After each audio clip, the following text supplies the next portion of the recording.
bit of priming and it started right up. Sure is nice to hear that again.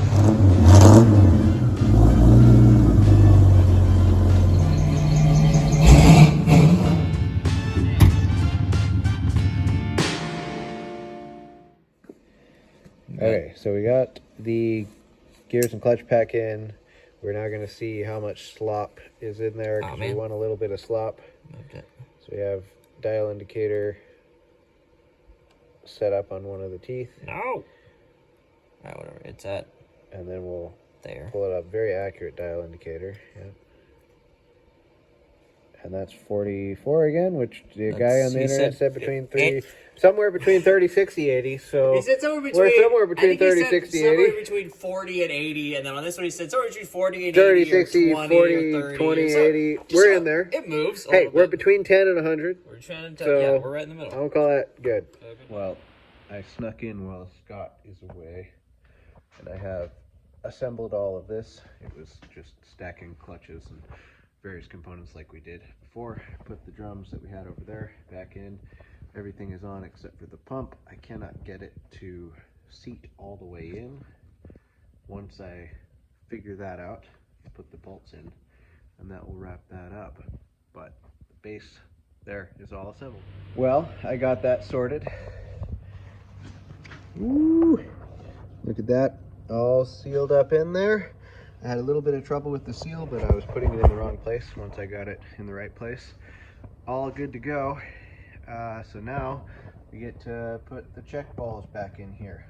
Oh, I also put the slot we had talked about earlier back in there and got that all squared away. So, check balls. Well, after much trials and tribulations, it is together, allegedly at least. I only had to do it twice because, you know, do it twice, make it nice.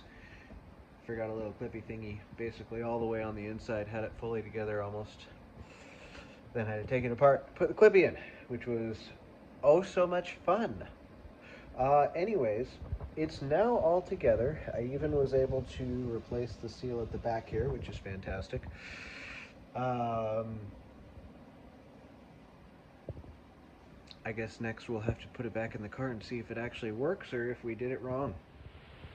So the tricky part is getting it under the car on the transmission jack, because the transmission jack doesn't go low enough profile to fit under the side of the car and the exhaust with how high we can lift it. So I stuck it on the floor jack on a board to roll it under the car, and then use that under the car to lift it up to the height of the transmission jack. And now it's on there. Got it. Now it's just time to get it into place and bolt it on.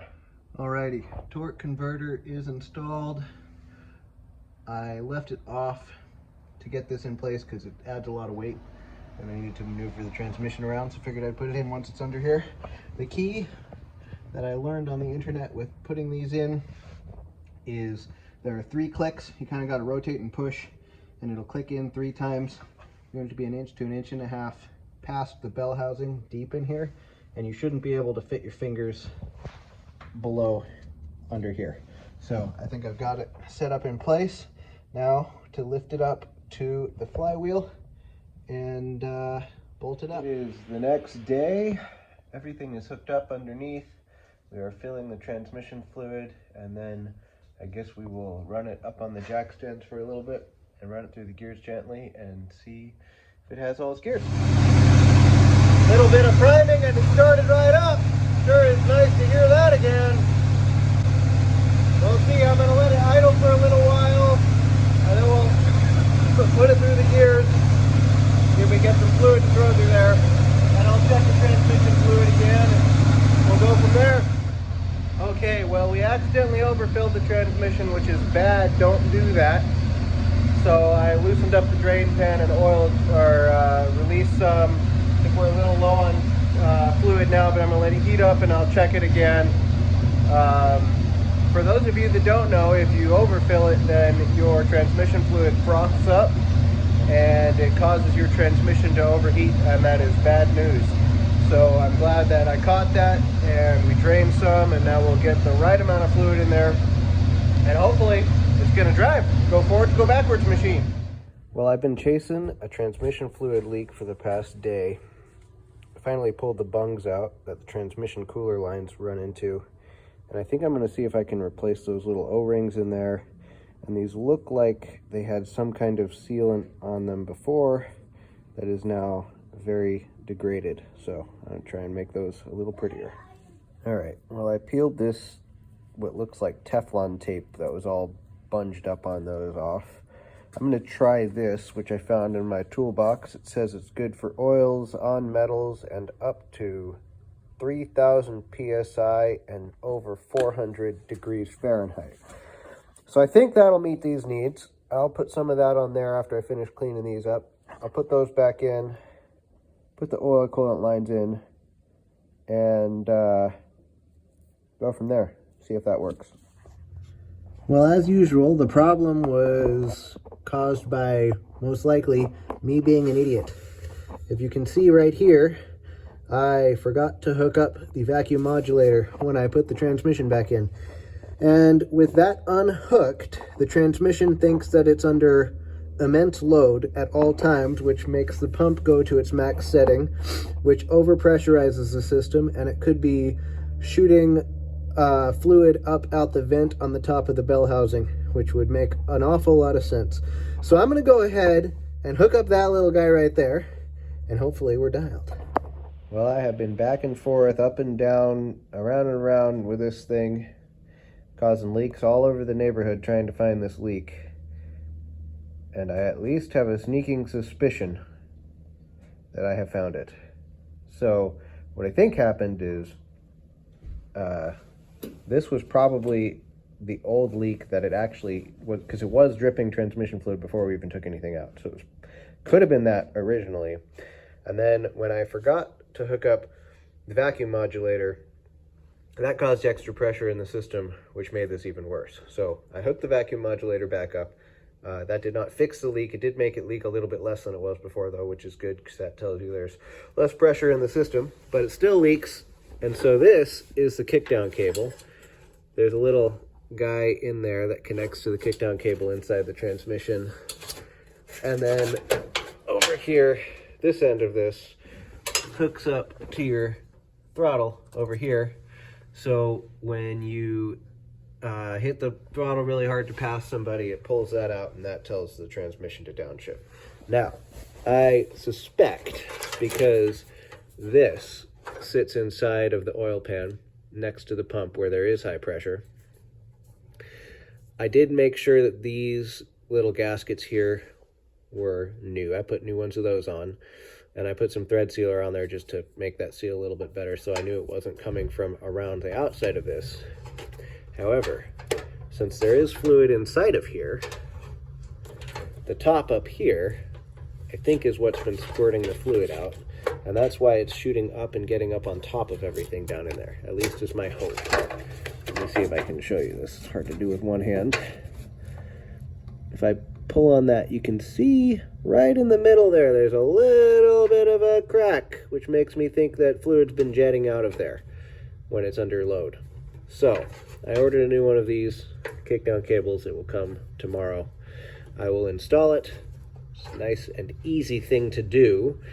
So hopefully that fixes the problem and it will cease to leak. That is my hope, because this is a very easy solution. Other than that, transmission feels really good. It shifts really smooth compared to what it used to shift like. It feels like it grabs a lot harder than it was, so that is all very positive, very happy. I haven't got it up into third gear yet, because obviously I've just been driving around my neighborhood leaking all over everything. But hopefully soon we will be able to put some of this power to the road and stop leaking everywhere. It'll be great. Okay. All right, so this is where it all began. We installed the transmission. Shiny. Well, I installed the transmission because... Yeah, moral support. I get moral support. Exactly. Okay, so we put the transmission in, and there was a leak, which was very sad. Anytime I would drive everything up in here, all these wires, the starter motor up there, So clean now. all over here, you can see staining along the exhaust line. There's even tranny fluid up there. Nice. It was all sprayed over here, super frothy, and dripping down onto the ground. Yeah. So I spent forever trying to diagnose this problem. I have a new stainless steel dipstick tube because I thought that was leaking. Yeah. That was not the case. No. I have pulled off the cooler lines, inspected them. I pulled out the brass fittings there. I cleaned up all of their fittings, and I put thread sealer on both sections of those, so there's no way that was leaking. I put a new gasket on the bottom of the dipstick tube over there, and I was still having leaks. So then, finally, I noticed that it took me way too long to notice this, that all of the fluid, I thought it was a high pressure leak down there that was spraying up and then dripping down on everything. No. That's not what it was. It was fluid coming out the top of the dipstick tube and dripping down the dipstick tube down and sprinkling all over everything down there. And I noticed that because these things started getting really wet, and there was like transmission fluid in the little lip there. It's like, was it pile of gunk up there before on the firewall? I don't know. It's very dirty back there. Yeah, it is. Anyways, so I figured that out, and then because I'm stupid and don't know what I'm doing, I was like, oh, well, maybe there's like a hole in the dipstick tube or something like that that's causing it to come up out of there. So I bought a new dipstick tube and replaced that. That's a shiny one. It was cheap. It's shiny though. You know, it's chrome. nice. It's And pretty. The inside of it's It looks like less all janky than it was It's like before. bronzy looking. It's kind of cool. So I replaced that, and then we didn't have leaks magically for some reason. That was not the cause, because then the next day I drove it some more, and lo and behold, I had some leakage again. Boo. And so what I figured out is it wasn't the dipstick tube itself. There is a vent on this side of the transmission under there, which we'll get to in a minute. There's a vent port. Currently, I don't think it actually has a vent on it. It's just an open port. And so... It's supposed to have like a one-way valve in it. Yeah, well, it's supposed to have this in it, which basically is just I do remember seeing that. 180-degree bend for air to come in, to help air go out. So what happens when the transmission is spinning around and the pump is spinning around and all of the fluid is churning around in there, is it creates a suction on that port. So instead of air venting out, it's sucking air into that port because of the churn, which is pressurizing the system. And then because air is coming in, air can't go out. So the system is pressurized, and the place where it's supposed to release pressure, air is coming into. And so it chooses the next weakest link, which is the seal at the top of the dipstick tube, because everything else is basically not a seal. It's just a slip fit. Slip fit in there. So I think the solution to all of my problems is shoving this little vent into the port, which currently looks like it doesn't have anything in it at all. And just the fact that the air has to do a little 180 there prevents the suction from the churn on the crank, and that allows air to vent out of here. Yeah, so it makes it a one-way valve, so it can only go out. So it's as simple as this little plastic thingy. Which I don't think that was in there before. Did we take that out? I don't remember taking anything out. Maybe we did. But that was also 3 months ago. Really fast, and it was 3 months ago, and I didn't see 80% of what you did because I was tired and not paying attention, and knew even less than I do now about this transmission. You know so many things now. Learned some things. I still am like 20% knowledgeable about this transmission. So pretty good. You know, far way off from anything. But I have watched many videos and read many. Actually, I did find the manual for it, and I was reading that today too. That also doesn't really talk about this at all, other than that it shows it in one diagram that it exists, and that is all. Weird. So there's not really any actual information about these out there that I could find, because it's such a simple thing. Yeah. And I think most people just like it's just there and they don't. It's supposed to be there, or that it's just there and they don't ever have to worry about it. So, well, some guys do like replace it when they do the transmission thing, but they just know to do that. Which it came in the kit. It came in the kit. I didn't know what it was, and in none of the videos we watched do they talk about, replacing the vent on the side of the thing, because that's such a like brain rot, stupid, easy thing for anybody to figure out that you shouldn't need to see it in the video. But for me, knowing absolutely nothing, I am doing like to the letter what they've done in the video. Do this, and this, nothing else. And then I don't think about doing anything else, and I think I've done it all. So I think if we shove that in that hole, it will fix the leakage problem, and that'd be epic. Hopefully, we don't have to drop the transmission again and do all kinds of other stuff. The other thing that could be causing pressure in the crankcase is if there's an internal leak in like the valve body, and or if it's like our clearancing was bad and that's causing a problem.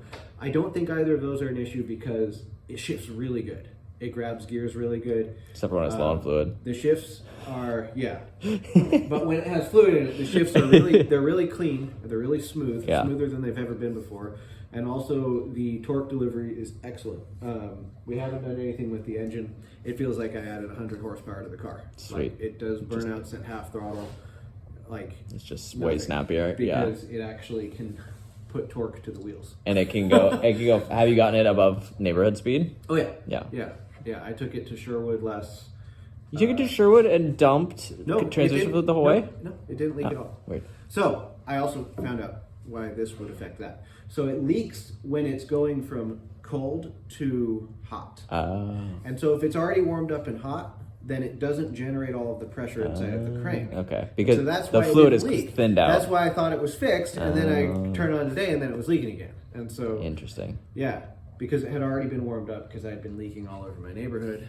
Crankcase was. It looks like someone murdered a car and drug it around the streets. Yeah, based on me driving in. And I don't know how many gallons of transmission fluid just like sitting around it, just empty because I've just been like topping it off and then testing it and then topping it off. Terrible. I've been through so much transmission fluid, but I think we have a solution. I hope we have a solution, and I hope we don't have to drop the transmission again because I'm gonna give my expert opinion on if we can shove that in. I think really sick of working on this stupid leak. Just drive it.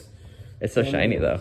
It is, yes. I forgot that I waxed it right before it went kaput. And then it was covered in dust in the garage because it's been sitting here for forever. So sad. And so when I pulled it out yesterday, I washed it off and just like a little soap and spray, and I realized, oh, I had waxed this. It's so shiny. It's so shiny. Smooth. So hopefully that fixes the problems. We'll test it and check back in on it. I'm blocking my own view. Where's the? Oh, there's the. Further up. I don't know if you have a better angle than I did. I don't know. It felt better a second ago. Be easy if we could just little hammer it in, but not easy to remove the transmission. There we go. Oh, that's in the right spot. You just gotta push. Push the right angle. Yeah. You just push it straight in.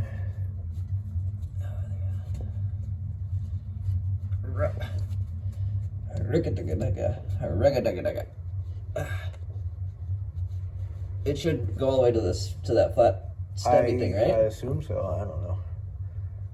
I would assume that's how it's made.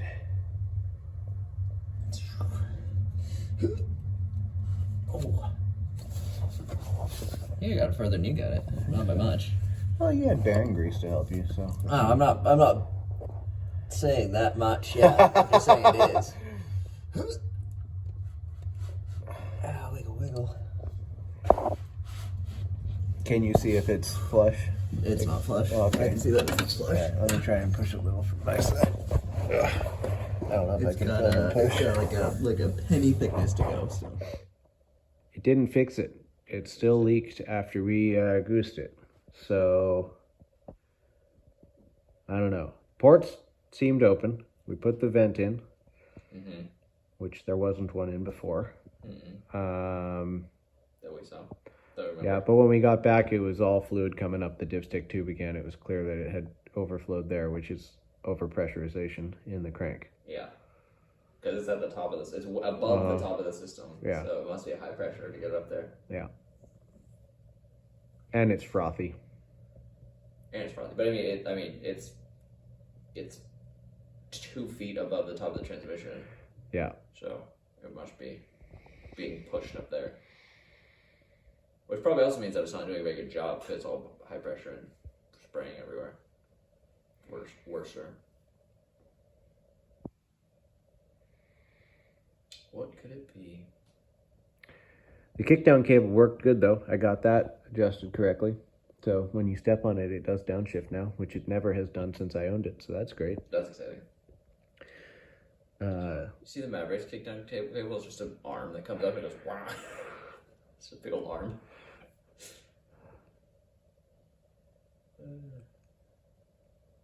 I don't know.